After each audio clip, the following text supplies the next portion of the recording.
এক গ্রামে এক রাখাল বালক ছিল।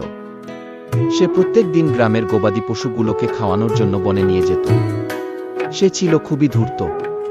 তার মনে মধ্যে সবসময় মানুষের ক্ষতি করার প্রবণতা থাকত। রাখাল একদিন নিজের আনন্দের জন্য বনে পশু চরানোর সময় বাঘ বাঘ বলে চিৎকার করতে লাগল। চিৎকার শুনে আশেপাশের লোকজন ছুটে এলো। তাদের দেখে রাখাল হাসতে হাসতে ব্যঙ্গ করতে লাগল। এই দেখে লোকজন বিরক্ত হয়ে চলে গেল। পরের দিন ও রাখালের চিৎকার শুনে আশেপাশের লোকজন ছুটে এলো।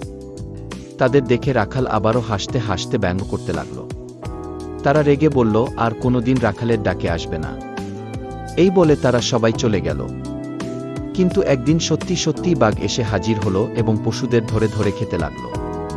রাখাল চিৎকার করতে লাগল, বাঁচাও বাঁচাও, কিন্তু সেদিন কেউ এলো না। ফলে বাঘ রাখালকে মেরে খেয়ে নিল। মিথ্যে কথা বলে মানুষকে ঠকাতে নেই।